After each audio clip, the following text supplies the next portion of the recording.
이 시간 우리가 함께 읽은 이 본문은 아굴의 잠언입니다. 시작할 때 이 말씀은 야게의 아들 아굴의 잠언이니 이렇게 시작을 하지요.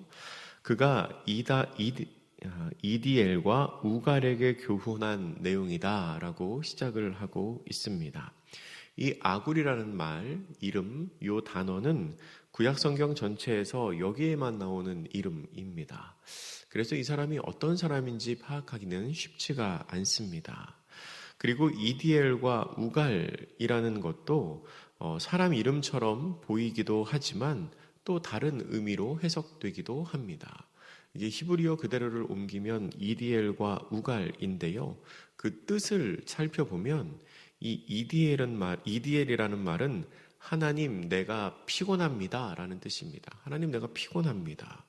그리고 우갈이라는 말은 그러나 이길 수 있습니다 라는 의미입니다.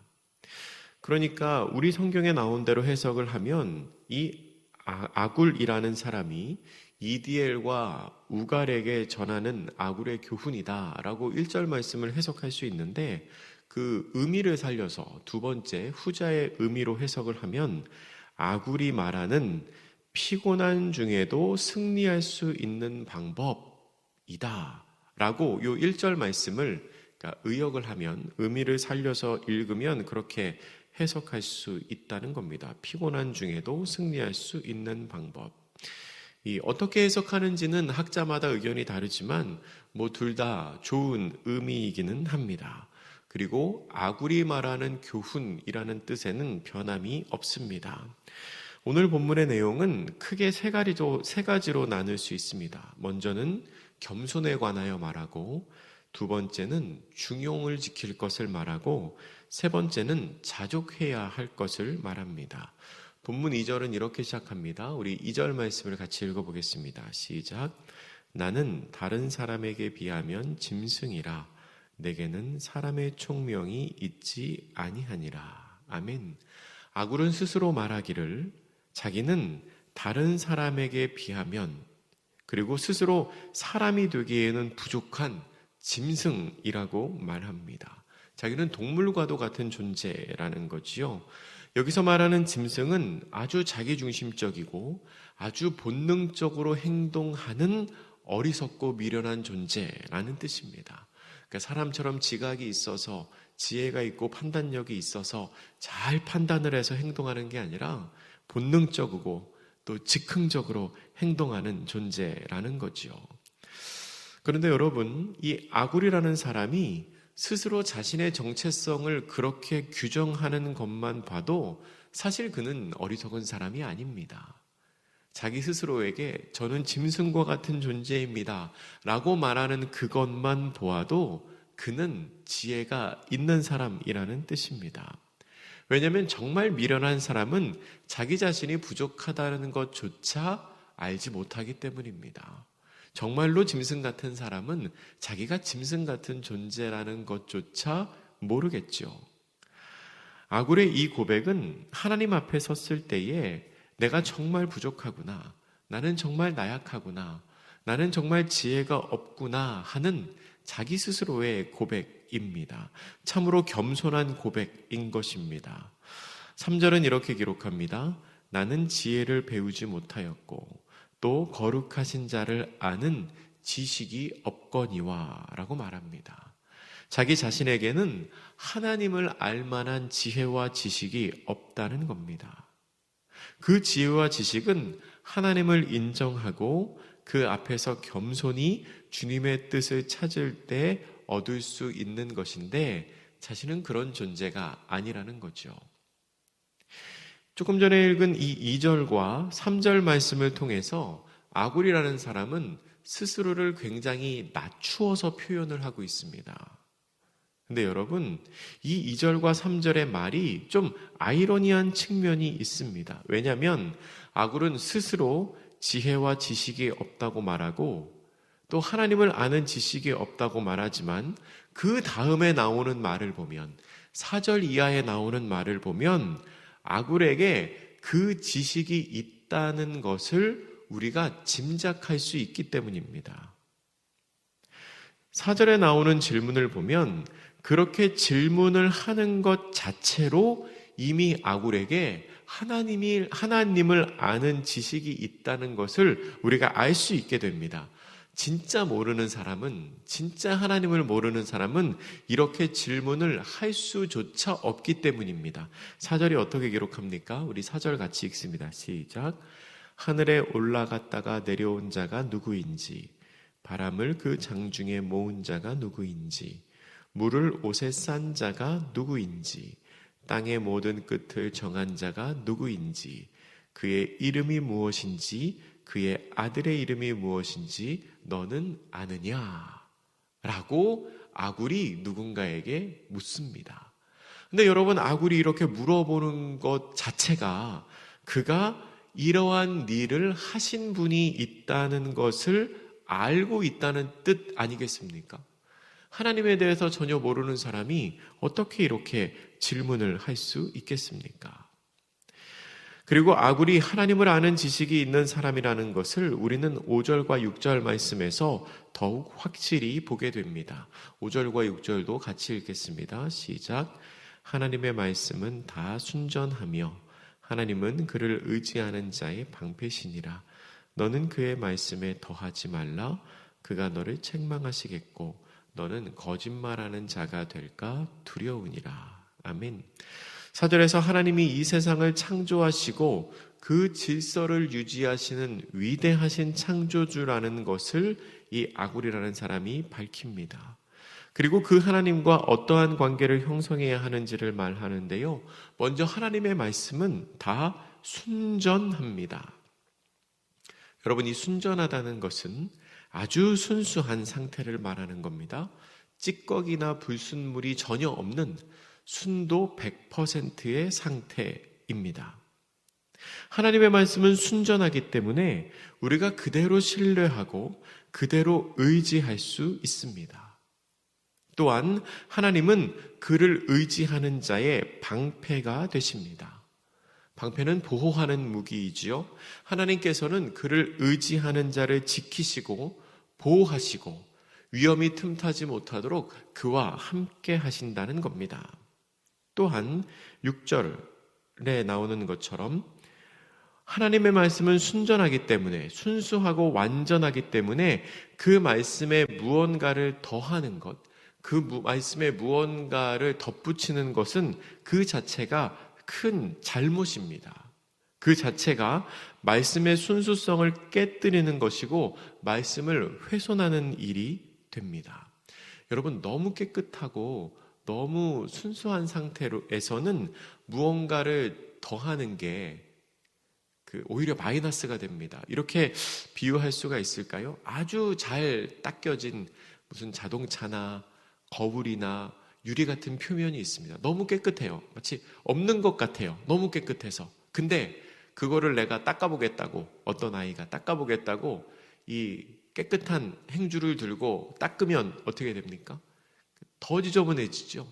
더 자국이 납니다. 그러니까 뭔가를 더 좋게 하기 위해서 그 위에 얹는 행위 그 자체가 원래 그것을 훼손시키는 행위가 된다는 겁니다. 하나님의 말씀은 순전하기 때문에 그 순전한 말씀 그 자체로가 깨끗하지, 그것에 사람의 지혜로 이렇게 하면 말씀이 더 분명해질 거야, 이렇게 하면 하나님의 말씀이 더 잘 이해될 거야 라고 하면서 얻는 것 자체가, 더하는 것 자체가 그 말씀을 훼손하는 일이 된다는 겁니다. 그렇게 말씀을 훼손하면 어떻게 됩니까? 하나님이 그를 책망하십니다. 아무리 지혜를 짜내어 하는 말이라도 거기에 사람의 지혜가 덧붙여지면 하나님의 말씀이 훼손되기 때문에 하나님이 그를 책망하고 그는 결국 거짓말하는 자가 될 수 있다는 겁니다. 여러분, 우리는 창조주 하나님 앞에서, 그리고 하나님의 말씀 앞에서 겸손해야 합니다. 욥이라는 사람이 있습니다. 의인이었습니다. 까닭 없이 고난을 당했습니다. 근데 이 사람이 나중에 하나님께 책망을 받습니다. 왜 책망을 받나요? 하나님과 대화하기를 원한다고 말했다가 책망받습니다. 내가 하나님과 얘기해 보고 싶다. 나한테 이런 고난을 왜 주셨는지 얘기해보고 싶다라고 했다가 책만 받습니다. 그게 왜 책망거리가 될까요? 그 얘기해보고 싶다라는 말 안에 교만이 있는 겁니다. 어떤 교만이 있습니까? 내가 하나님과 얘기할 수 있는 존재라는 교만이 있습니다. 여러분, 어떻게 사람이 하나님과 얘기할 수 있겠습니까? 사람이 하나님과 감히 맞서 대화할 수 없죠. 근데 욥의 마음에는 그런 교만이 있는 겁니다. 나는 얘기할 수 있어. 나는 하나님과 대화할 수 있어. 그러니까 나에게 오셔서 좀 말씀해 주시면 좋겠어. 그런 욥에게 하나님이 어떻게 말씀하시죠? 오셔서 대화하는 게 아닙니다. 이유를 말씀해 주시지 않습니다. 너 내가 천지를 창조할 때 어디 있었니? 너 내가 하늘의 끝에 있을 때 어디 있었니? 바다의 깊은 곳에 있을 때 어디 있었니? 계속해서 질문하죠. 욥이 대답할 수 없는 질문이었습니다. 욥은 하나님과 대답할 수 있을 거라고 생각했지만 정작 하나님과 만나보니 하나님과 대답할 수 있는, 대화할 수 있는 존재가 안 됐습니다. 그때서야 욥이 자기의 교만을 깨닫고 하나님 앞에 회개하죠. 이 아굴의 잠언도 비슷한 것입니다.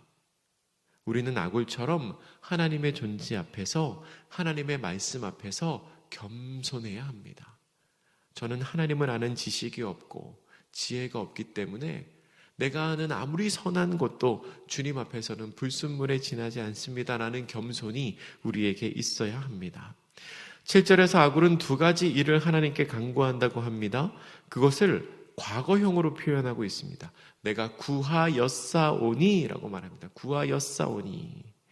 그러니까 과거형으로 표현한다는 것은 이미 오랜 세월 동안 하나님께 그 일로 기도해 왔음을 의미하는 것입니다. 그리고 간절한 표현으로 내가 죽기 전에 내게 거절하지 마옵소서라고 표현합니다. 얼마나 간절한 마음이 드러납니까?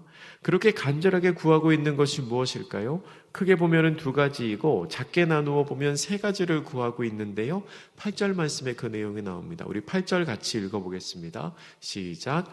곧 헛된 것과 거짓말을 내게서 멀리 하옵시며 나를 가난하게도 마옵시고 부하게도 마옵시고 오직 필요한 양식으로 나를 먹이시옵소서. 아멘. 첫째로 헛된 것과 거짓말을 내게서 멀리 하옵소서입니다. 헛된 것과 거짓말은 같은 의미입니다. 거짓말하는 거죠. 없는 얘기를 지어서 하는 겁니다. 그런데 그렇게 거짓말하는 것은 하나님과 사람을 속이는 것을 의미하는 것인데요. 이러한 거짓말은 하나님께서 율법으로 금지하고 계시는 것입니다. 십계명에서 분명히 거짓 증거하지 마라. 하나님께서 기뻐하지 않는 일임을 우리에게 이미 알고 계셨습니다. 두 번째로 나를 가난하게도 마옵시고 부하게도 마옵시고 라고 간구합니다. 극단적인 가난이나 극단적인 부에 빠지지 않게 해달라는 요청입니다. 사람은 지나치게 가난하거나 지나치게 부자가 되면 이 영적인 건강을 유지하기가 굉장히 힘듭니다. 너무 가난하게 되면 이 삶을 유지하는 것이 힘들어서 신앙생활에서 멀어질 수 있습니다. 너무 부자가 되면 유혹과 시험이 많아져서 또한 믿음을 유지하기가 참 힘들게 됩니다. 세 번째 간구가 이것과 이어지는데요. 오직 필요한 양식으로 나를 먹이시옵소서라고 간구합니다. 필요한 양식은 우리가 살아가는 데 필요한 최소한의 물질을 의미하는 것입니다. 광야에 있을 때 이스라엘 민족에게 필요한 양식이 뭐였나요? 만나와 메추라기였습니다. 광야 40년의 시간 동안 이스라엘 민족은 만나와 메추라기만으로 만족하며 충분하게 자신의 삶을 유지할 수 있었습니다. 이 만나와 메추라기는 더 가질 필요가 없는 것이었고 더 가질 수도 없는 것이었습니다. 그렇게 필요한 양식으로 우리는 충분히 살아갈 수 있는데요. 그런데 그러한 필요한 양식만 갖는다는 것은 또 다른 의미로 어떤 의미가 있냐면 매일매일을 하나님의 은혜 가운데 살아간다는 뜻입니다. 하나님의 은혜 가운데 살아간다는 것. 너무 가난하게 살면 하나님의 은혜가 없는 것처럼 보입니다. 너무 부자로 살면요, 하나님의 은혜가 충분해서 앞으로 당분간은 은혜 없이 살아갈 수 있을 것 같습니다. 근데 매일매일 그때 주어지는 양식으로 살면 오늘 하나님의 은혜로 살고, 내일은 또 내일의 새로운 은혜가 있어야 살아갈 수 있는 겁니다. 아굴은 그렇게 살아가는 것이 나의 영적인 건강을 유지할 수 있는 가장 좋은 길임을 이미 알고 있었던 것입니다. 그리고 9절 말씀에서는 8절에서 그렇게 기도하고 간구한 이유가 나옵니다. 9절 말씀 우리 같이 읽어보겠습니다. 시작. 혹 내가 배불러서 하나님을 모른다. 여호와가 누구냐 할까 하오며.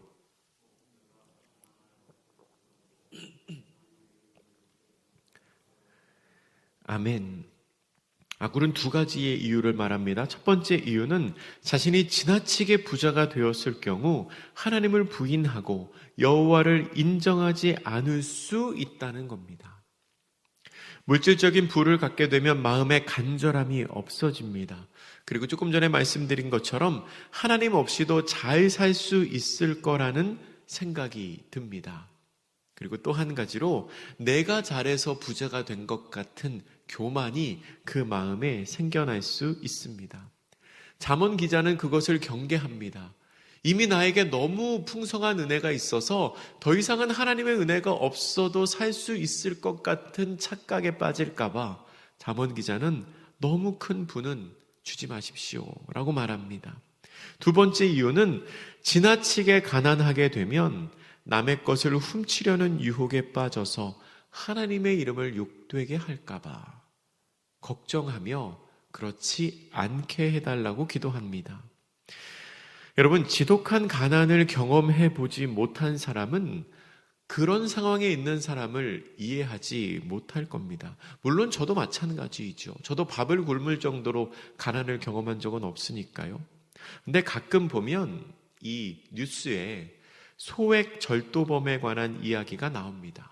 그 마트에서 뭐 조그만 거 훔쳤다, 밀가루를 훔쳤다, 뭐 기저귀를 훔쳤다, 빵을 훔쳤다, 그런 기사들이 나오지요. 근데 실제로 그런 사람들이 있습니다. 자신과 가족의 끼니 때문에 남의 것 훔치는 사람들이 있습니다. 정말로 절박한 심정이 되면 죽지 못해서 살아야 되니까 그런 상황이 오게 된다는 겁니다. 그런 상황이 오게 되면 나 스스로도 장담할 수가 없는 겁니다. 내가 그러지 않을 거라는 보장이 없는 겁니다. 내가 며칠을 굶고 내 자녀들이 며칠을 굶고 있는데 빵을 훔치지 않을 거라는 보장이 없는 겁니다. 그래서 하나님의 이름을 욕되게 만들까 봐 너무나 두렵사오니 하나님, 그런 상황에는 처하지 않도록 제 삶을 지켜주십시오 라고 기도하고 있는 겁니다. 아굴은 하나님께 스스로 정도를 걸을 수 있도록, 그리고 중도를 걸을 수 있도록 해달라고 기도합니다. 한쪽에 치우친 삶은 결코 행복한 삶이 아닙니다. 내 의지로, 내 상황적인 그 형태가 중용의 길을 걸을 수 있도록 하나님, 나에게 은혜를 주십시오 기도하고 있습니다. 10절에서는 분위기가 갑자기 바뀝니다. 종을 그의 상전에게 비방하지 말라고 합니다. 만약에 그렇게 하면 그 종이 너를 저주하고 그것으로 피해를 볼 수 있다는 겁니다. 이게 무슨 말씀일까요? 여러분, 당시의 종은 상전에게서 자신을 방어할 수 있는 수단이 하나도 없습니다. 피해를 입히면 그냥 피해를 당해야 하는 입장입니다. 그런데 그런 종에 대해서 무심결에라도 나쁘게 이야기하는 건 그 종에 대해 큰 어려움으로 돌아갈 수 있습니다. 내가 당신 집에 어떤 종을 보니까 그 사람 참 나쁘더라, 그 사람 조심해라 라고 말하는 것, 나는 무심결에 말할 수 있지만 그 종에게는 큰 피해로 돌아갈 수 있다는 겁니다. 그러면 어떻게 될까요? 이 아무것도 할 수 없는 종이 그 억울함을 하나님께 탄원하게 됩니다. 하나님께 기도하게 됩니다. 하나님, 저 너무 억울합니다 라고 기도할 수 있다는 거죠.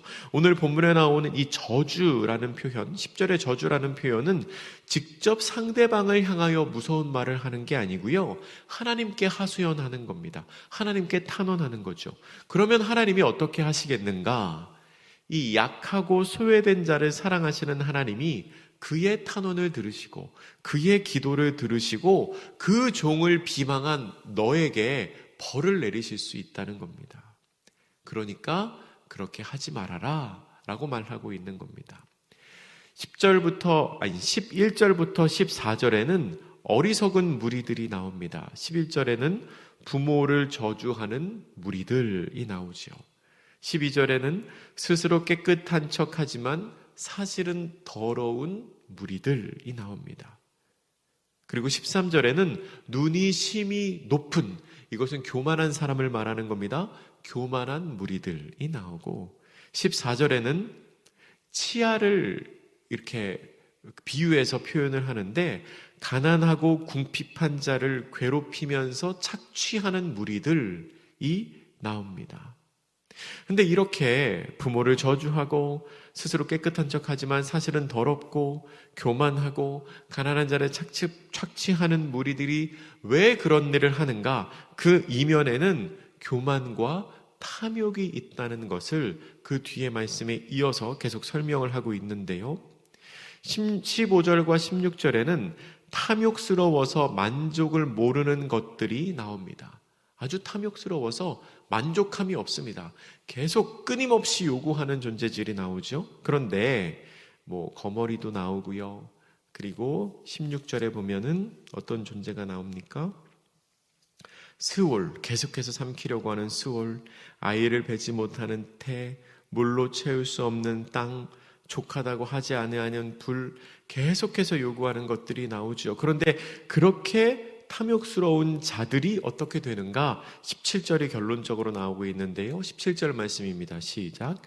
아비를 조롱하며 어미 순종하기를 싫어하는 자의 눈은 골짜기의 까마귀에게 쪼이고 독수리 새끼에게 먹히리라. 아멘.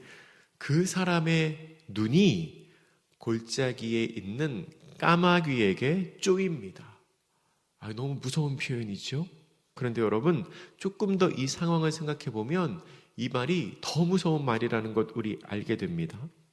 까마귀와 독수리는 성경에서 부정한 동물로 여겨졌습니다. 왜냐하면 까마귀와 독수리는 시체, 그러니까 죽은 동물의 사체를 먹는 습성이 있기 때문입니다. 유대인의 관습에 시체는 부정하지요. 그런데 부정한 시체를 먹는 동물이니까 부정한 동물일 수밖에 없습니다. 그런데 까마귀가 눈을 쪼았다는 것은 그가 죽었다는 뜻입니다. 그렇겠죠? 까마귀는 시체를 먹으니까 죽었다는 뜻이고, 또한 살아있는 사람의 눈을 까마귀가 쪼을 수는 없겠죠.